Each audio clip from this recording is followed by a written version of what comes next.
بسم اللہ الرحمن الرحیم وَإِنْ حَسَّ لَهُ رَبُّ الْمَالِ التَّصَرُّفَ فِي فَلَدٍ بِعَيْنِهِ أَوْ فِي صَلَاةٍ بِعَيْنِهَا لَمْ تَجُزْ لَهُ يَتَجَاوَزْ عَنْ ذَلِكَ۔ اگر رب المال نے مضارب کے لیے خاص کیا کہ وہ فلاں معین شہر میں تصرف کر سکتا ہے، یعنی کاروبار کر سکتا ہے، یا فلاں معین چیز میں سامان میں تصرف کر سکتا ہے، تو اس کے لیے اسی کام میں وہی کام کرنا، اسی شہر میں کرنا یہ ضروری ہے، وہ اس سے تجاوز نہیں کر سکتا۔ کیا کہا تھا مالک نے، رب المال نے، کہ تو فلاں مال بیچ سکتا ہے، تو فلاں چیز کی تجارت کر سکتا ہے، تو اس نے وہی تجارت کرنی ہے۔ تو فلاں شہر میں تجارت کر سکتا ہے تو اس نے اسی شہر میں تجارت کرنی ہے، اس کے علاوہ کسی اور شہر میں وہ خرید و فروخت تجارت نہیں کر سکتا۔ اگر اس نے کہا کہ تو نے کون سے کاروبار کرنا ہے، بھائی بیکری بنانی ہے تو نے، تو بیکری بنا سکتا ہے، وہی کاروبار کر سکتا ہے۔ اس نے کہا تو نے کھاد بیچنی ہے، یہی کاروبار کر سکتا ہے، اسی کا سیزن ہے تو وہی کر سکتا ہے۔ سونے کا کاروبار کر سکتا ہے تو وہی کرے گا۔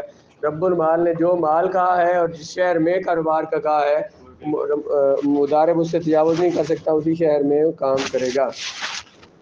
اگر خاص کیا اس کے لیے، کس کے لیے؟ رب المال نے تصرف معین شہر میں یا معین سامان میں جائز نہیں ہے مضارب کے لیے تجاوز کرنا اس سے۔ عائشہ میں لکھا ہے لِأَنَّهُ تَوْکِیلٌ، کیونکہ یہ اس نے اسے وکیل بنایا ہے۔ وفی التخصیص فائدۃ، جو رب المال نے تخصیص کی ہے کہ فلاں مال تو بیچ سکتا ہے یا فلاں شہر میں بیچ سکتا ہے، تو اس تخصیص میں فائدہ ہو سکتا ہے، اس لیے یہ فائدہ لیا۔ فیتخصص، اس لیے رب المال کی تخصیص سے یہ مال یا شہر خاص ہو جائے گا۔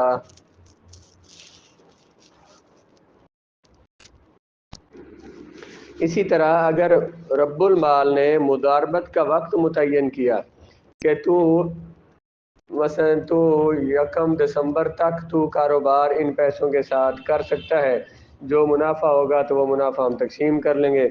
اگر مضاربت کا اس نے رب المال نے وقت متعین کیا ہے تو جو ہی اس کے لیے وقت متعین کرنا جائز ہے، جو ہی وہ وقت گزرے گا تو عقد مضاربت باطل ہو جائے گا۔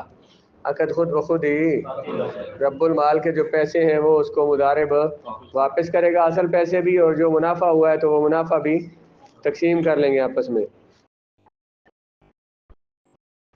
لِأَنَّهُ تَوْکِیلٌ، کیونکہ یہ اس نے رب المال نے مضارب کو اپنا وکیل بنایا ہے۔ فَيَتَوَقَّتُ بِمَا وَقَّتَهُ، تو وہ اتنے وقت تک کی وکالت رہے گی جتنا وقت رب المال نے متعین کیا ہوگا، موکل نے جتنا وقت دیا ہوگا اتنا وقت ہی وکیل رہے گا۔ فَصَارَ كَالتَّقْیِیدِ بِالنَّوْعِ وَالْمَکَانِ، یہ ایسے ہی ہے جیسے کہ پچھلے مسئلے میں جگہ متعین کر دی اور جیسے کہ تجارت کی نوع اور چیز متعین کر دی ہو، ایسے ہی۔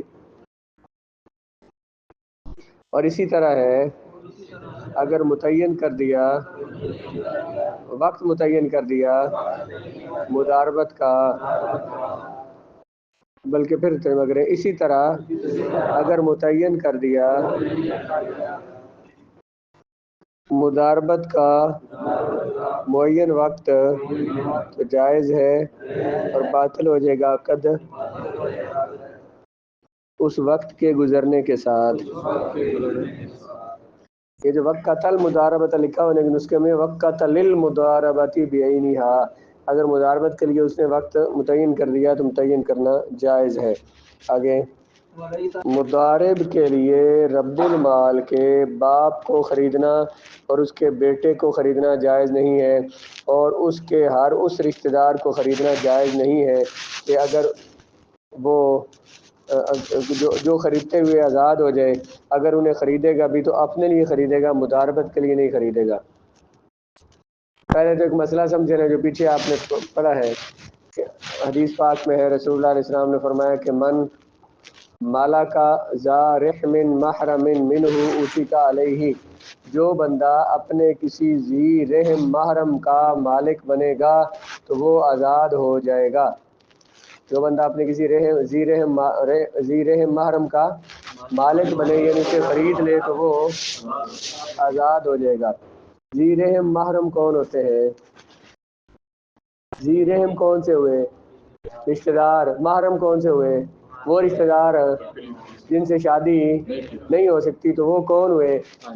بندے کا یا بندے کا باپ ہو گیا، ماں ہوئی، بہن، بھائی، بیٹا، بیٹی، چاچا، پھوپھی، ماموں، دادا، نانا، مامی کو نہیں، خالہ ہو گئی، جو ذی رحم بھی ہے۔ اور ذی رحم کا مطلب ان کا رحم ایک ہے، دو بہن بھائی ہیں تو ان کا رحم ایک ہے نا، ایک ماں کے رحم سے پیدا ہوئے۔ تو ماں اور مثلا ماں اور بیٹا ہے تو یہ ان کا رحم ایک ہے، کیوں بلا کہ ماں اور بیٹے کا پیچھے رحم ملتا ہے جہاں کہاں؟ نانی میں، ٹھیک ہے نا، نانی سے جب ماں پیدا ہوئی تو ان کا رحم وہاں پہ مل جاتا ہے۔ ماموں اور ماموں کے ساتھ نکاح بھانجی کا نہیں ہوتا، کیوں؟ ماموں اور بھانجی کا رحم مل جاتا ہے کہاں جا کر؟ نانی میں جا کر، جو ماموں کی ماں لگتی ہے اور اس کی بھانجی کی نانی لگتی ہے۔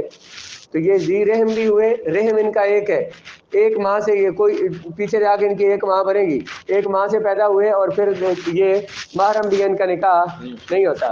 اب یہ قانون ہو گیا، حدیث پاک میں بیان کر دیا گیا، کسی کا کوئی ذی رحم محرم کو غلام ہو اور وہ اپنے پیسوں سے اسے خریدے، جو ہی خریدے گا تو خود بخود ہی وہ آزاد ہو جائے گا، چاہے آزاد کرے یا نہ کرے، اس کا اختیار ہی نہیں، خریدے گا تو آزاد ہو جائے گا۔ کسی کا بیٹا کسی اور کا غلام ہے، خود بندہ آزاد ہے، اس کا بیٹا کسی کا غلام ہے، اس نے جو ہی خرید لیا پیسے دے کر بیٹے کو، تو بیٹا آزاد ہو جائے گا۔ اپنے باپ کو خریدا تو باپ آزاد ہو جائے گا۔ جتنے بھی ذی رحم محرم ہے جن کی تعریف بتا دی، ان میں سے کوئی بھی غلام ہو تو بندہ اسے خریدے گا تو وہ خریدتے ہی اپنے ذی رحم محرم کے لیے آزاد ہو جائے گا۔ اور اس کی وجہ محدثین نے یہ بیان کی ہے، انہوں نے کہا کہ یہ جو ذی رحم محرم ہے نا، یہ بندے کے جو سگے رشتہ دار ہیں، ان کے ساتھ احسان کرنے کا اللہ نے حکم دیا ہے۔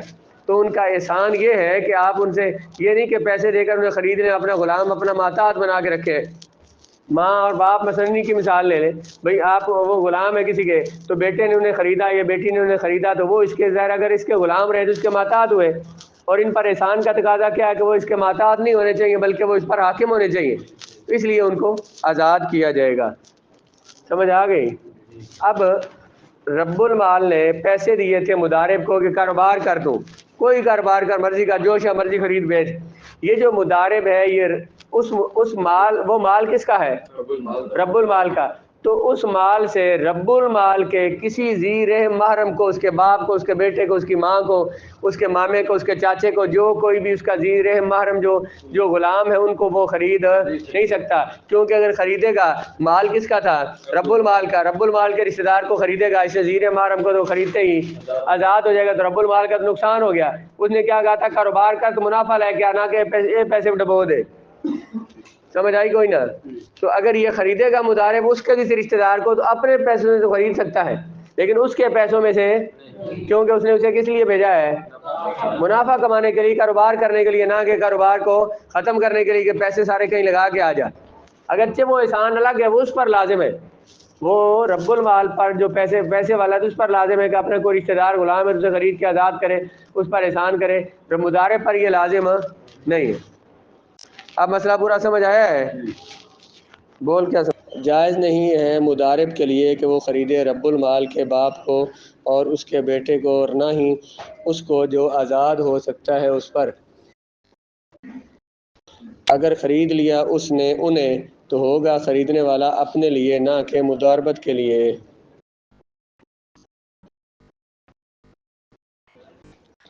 لأن الشراء نافذ علی المشتری، کیونکہ یہ جو خرید ہے نا، شراء یہ نافذ ہوگی مشتری پر، کیونکہ وہ اصیل ہے فی حق البائع۔ مشتری کون تھا یہاں پہ؟ رب المال جو تھا، تو یہ خریدنا اس کا کس کی طرف سے ہوگا؟ رب المال کی طرف سے۔ جب اس کی طرف سے خریدنا ہے تو اس کے یہ جو رشتہ دار ہیں یہ آزاد ہو جائیں گے اور اس کے پیسے ضائع ہو جائیں گے۔ آگے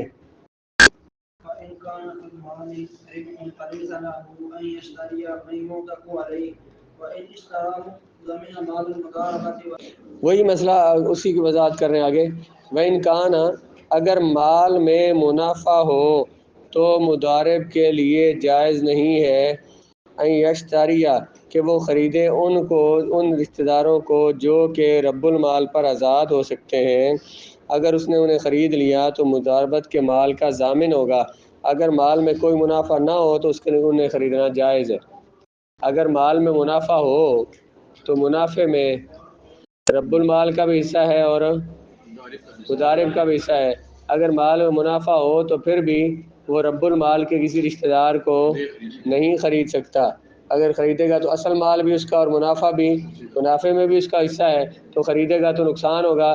اگر وہ خریدتا ہے انہیں تو پھر زمان لازم ہوگی اس پر، مضارب پر، کہ جو پیسے اس نے رب المال کے لگائے ہیں نا، ویسے یہ بھی تو ہو سکتا ہے نا کہ اس منافع میں دونوں کا حصہ تھا، مضارب کا بھی اور رب المال کا بھی، تو مضارب یہ کہتا ہے کہ میں تو اپنے مال سے خرید رہا ہوں، آدھے پیسے میں نے اپنے لگاؤں گا نا، تو آدھے رب المال کے صحیح، تو اس طرح سے خرید لوں گا اس غلام کو۔ تو اس طرح سے بھی اگر اس نے خریدا تو اس نے جو مضارب کا جو ظاہر آدھے پیسے مضارب کے تھے، آدھے رب المال کے، رب المال کا وہ تھا رشتہ دار، تو رب المال کے حصے کا آزاد ہو جائے گا۔ دو بندوں نے مل کر خریدا ہوا نا، مضارب نے بھی اور رب المال کا تھا، وہ رشتہ دار تھا، تو اس کے حصے کا، جب اس کے حصے کا آزاد ہوگا تو اس کے حصہ کا آزاد ہو گیا تو نقصان ہوا، اسے جتنے پیسے بھی اس کے لگے اسے نقصان ہوا۔ تو اب کیا کرے گا مضارب جو ہے، جتنے پیسے رب المال کے ضائع ہوئے ہیں، پیسے لگے ہیں اس کے، وہ زمان دے گا، مضارب اس کو چٹی دے گا۔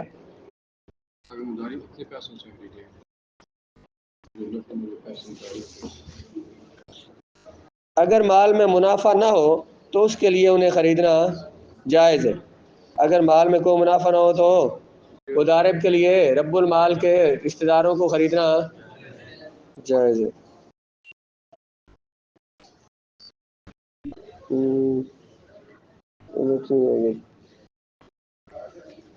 بلکہ نہیں، مسئلہ اس طرح نہیں ہے۔ اگر مال میں منافع ہوا تو مضارب اگر اپنے کسی ایسے رشتہ دار کو خریدنا چاہے تو وہ نہیں خرید سکتا، اپنے کسی رشتہ دار کو جو اس کے خریدنے سے آزاد ہو جائے گا تو انہیں بھی نہیں خرید سکتا۔ اگر اس نے انہیں خریدا تو مضاربت کے مال کا ضامن ہوگا، اگر مال میں منافع نہ ہو تو پھر اپنے لیے انہیں خرید سکتا ہے۔ مضارب نے کاروبار کر رہا ہے نا، اس کو مال میں منافع ہوا تو منافع میں رب المال کا بھی حصہ ہو رہا، تو مضارب اگر اپنے کسی رشتہ دار کو خریدے گا تو اس کے حصے کا تو وہ آزاد ہو جائے گا۔ جب اس کے حصے کا آزاد ہوگا تو باقی بھی تو اسے آزاد کرنا پڑے گا نا، باقی بھی اسے آزاد کرنا پڑتا ہے، جو باقی آتا جو ہے رب المال کا جو حصہ ہے۔ تو اگر اسے رب المال کو اگر اس نے آدھا آزاد کر دیا تھا، مضارب کے خریدنے سے آدھا کس نے آزاد کرنا ہے، تو رب المال کے اگر پیسے اس میں لگتے ہیں تو ان کی ضمان کون دے گا، مضارب دے گا، کیونکہ مضارب کی وجہ سے اس غلام کو آزاد کرنا پڑا، تو اس کے پیسے بھی کون دے گا، مضارب دے گا، بے شک اپنے رشتہ دار کو آزاد کرے۔ لیکن اگر مال میں کوئی منافع نہ ہو، مال میں کوئی منافع نہ ہو، پھر مضارب انہیں خرید سکتا ہے اپنے رشتہ داروں کو۔ کیوں بلا اب خریدے گا تو کس سے خریدے گا، اپنے ذاتی مال سے خریدے گا۔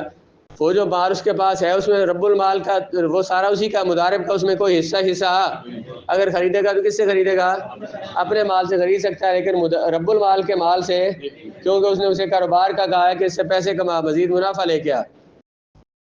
اب مسئلہ سمجھ آیا کوئی نہیں؟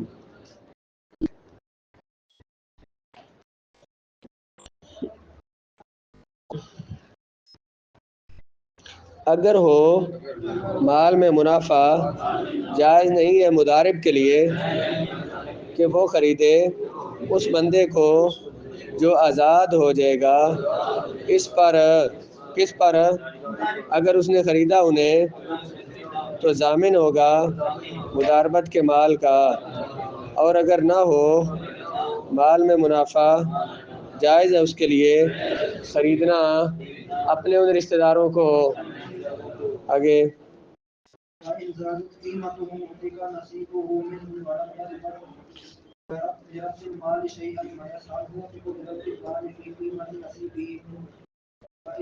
بس کر۔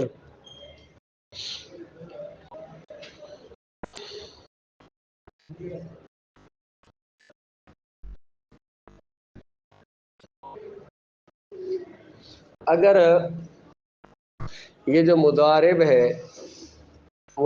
ہے اس نے کام کیا، کاروبار کیا، اس سے منافع ہوا، اس نے اپنے کسی رشتہ دار کو، غلام کو خرید لیا، منافع اسے ہوا تو حصہ مال میں ہو گیا کوئی نہیں مضارب کا، مال میں مضارب کا حصہ ہو گیا ہے، اس نے اپنے کسی رشتہ دار کو جو اس کے خریدنے سے آزاد ہو جاتا، وہ اس نے ایسا غلام اپنا خرید لیا، تو غلام اس نے خریدا تو کچھ پیسے اس کے لگے اور کچھ پیسے اسے رب المال کے دینے پڑے. کہتے ہیں لم یضمن لرب المال شیئا، یہ رب المال کو وہ ضمان نہیں دے گا، بلکہ یس المعتق لرب المال، وہ غلام جس کو اس نے آزاد کیا نا، ظاہر پیسے لگے ہیں، کچھ اس کے پیسے لگے، کچھ رب المال کے لگے، غلام وہ آزاد ہو گیا. غلام وہ آزاد ہو گیا تو اب یہ رب المال کو ضمان نہیں دے گا، بلکہ اسی اپنے رشتہ دار اس غلام سے جو آزاد ہو گیا ہے اسے کہے گا کہ تو پیسے کما کر اور رب المال کے حصے کے اسے دے، جو اس کا نقصان ہوا وہ پورا کر. اس پر احسان کیا نا اس نے، اپنے رشتہ دار پر احسان کیا ہے، آدھا اپنے پیسوں کا اور آدھا رب المال کے پیسوں کا آزاد ہوا، اپنی طرف سے اس نے آزاد کیا ہے تو اس کے جو یہ پیسے لے نہیں سکتا، تو رب المال کو یہ ضمان نہیں دے گا، بلکہ کیا کرے، اپنے اس غلام رشتہ دار سے